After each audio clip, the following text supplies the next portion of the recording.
Hi, welcome back to another episode of Those Paint People. Today we want to talk a little bit about applicators, specifically brushes. And we carry many different kinds of brushes depending upon what type of painting job you might be doing, what your objectives might be, or if you're a person that's going to clean a brush, take care of it, try to use it a long time, or you want to pitch it, use it, pitch it, don't want to bother cleaning up. So we're going to talk about some of those kinds of things today. It's always been my philosophy, if you're going to come to a quality paint store to buy a quality paint product, that paint product is only going to be as good as the tool that you use to put it on with. Right. So not $1.99 paint brush. It's never made sense to me to come in and buy, an $80 gallon of paint and put it on with a broom. Right. And then wonder why the paint doesn't look good. I mean, the tool is part of the performance of the paint. It is. It is. Yeah. The way it levels out, things like that. Yeah. So, and we carry many different kinds, different price point of brushes. The one I'm going to talk about is from the company Wooster. They're located in Wooster, Ohio. So they make tons of brushes. And we have found one of their lines that's called Silvertip that for the money is an excellent buy. It has a real nice bristle, real nice handle. The thing about this particular brush, it's not going to stand up to repeated washing and reusing. So for the weekend warrior, the do-it-yourselfer, who's going to be doing 2 or 3 rooms and then maybe not paint again for, who knows, Right. several years or whatever, this is an excellent brush to take a look at. And so many different widths. Even the handles are different. Mm-hmm. Different Thicknesses, cuts, we've sorts. got angle or just regular straight cut brushes. And the price point on those, less than $10. Yeah. Oh, yeah. I mean, and Yeah. that's a lot of people will come in and buy paint from us, but they'll neglect to buy any tools from us because they think they can get them cheaper at a Big box. Well, wasn't going to say that, but Yeah. I was just going They think they can get it yeah, But- cheaper elsewhere. elsewhere, and that's not necessarily true.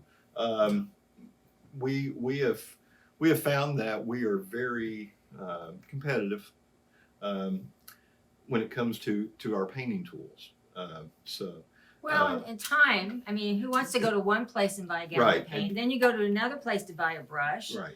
It just makes no sense. When we're competitive price-wise, just go ahead and check out the and brushes. plus, if you go to one of those places and ask them for, what brush should I use for my trim, or Right. what brush should I use to cut in a wall, sometimes they don't have the most knowledge at those places. Well, So True.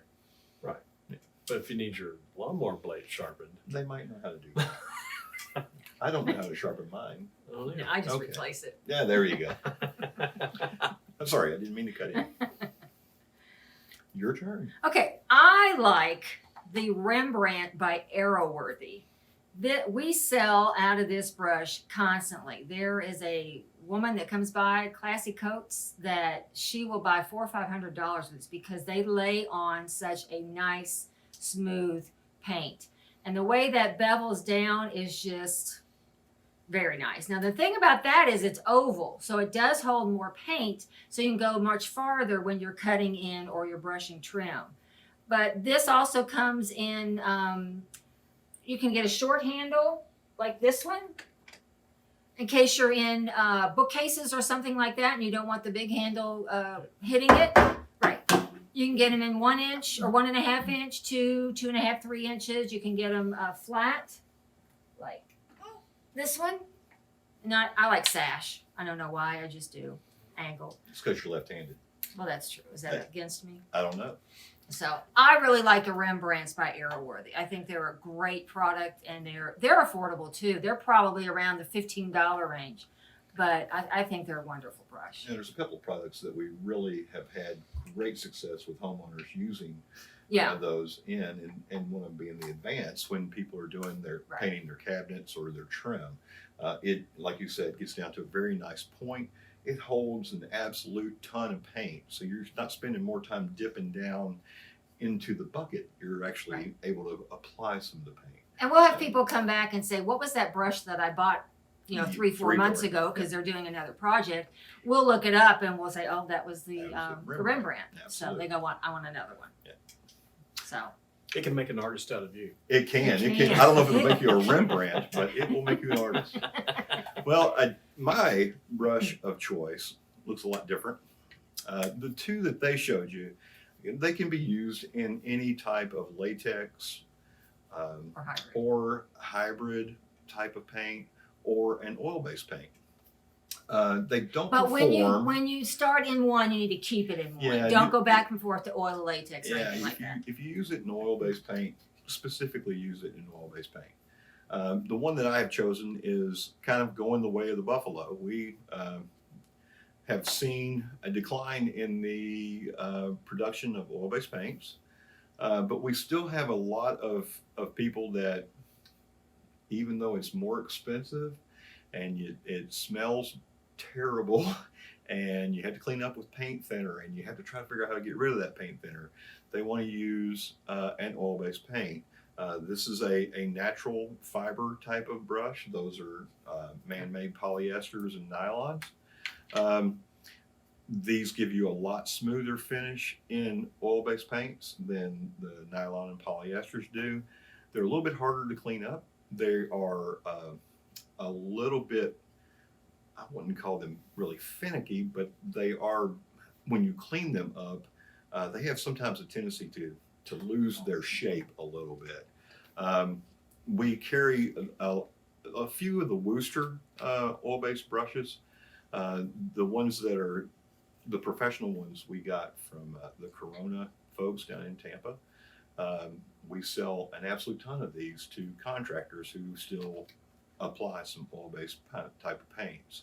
The Wooster ones that we carry are very good quality, a little less expensive because they're plastic handles, because most homeowners oil don't based. really want to try to spend a lot of money on it. If they have to use an oil-based primer or something, they don't want to spend $20 on a brush that they're not going to clean up. So we've got some that are anywhere from $4 up to $12 for that. But that's why my brush looks a little different, because I chose one that in maybe 3 or 4 years will be obsolete, much like me.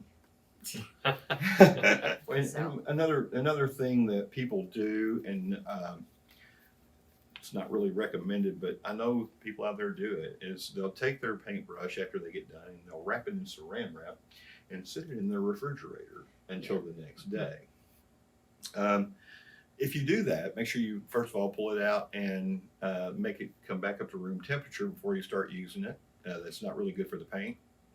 But if you're going to continually do that, you might as well get a brush that you're going to throw away, because after a while The it buildup. cakes up and builds into the bristles, and it's really hard to clean it out. Well, and then sometimes it's like, oh, I forgot to get back to that. I was going to do it, and then a week later they're getting it out, and it's Yeah, it's Got pretty it. much ruined. Yeah. Along with that brown head of lettuce. Yes, sir.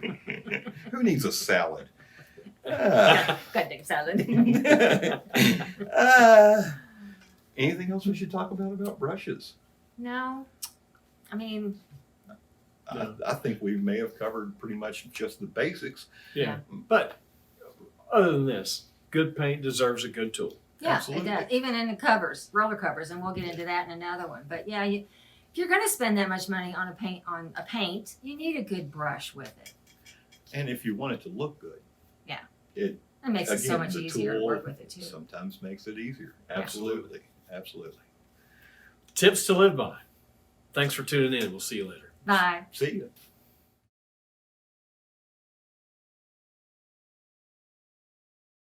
Our children. Our choice. I have to show you that one. Oh my god.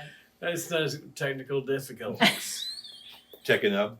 Technical difficult cooties. Oh my difficulties. god.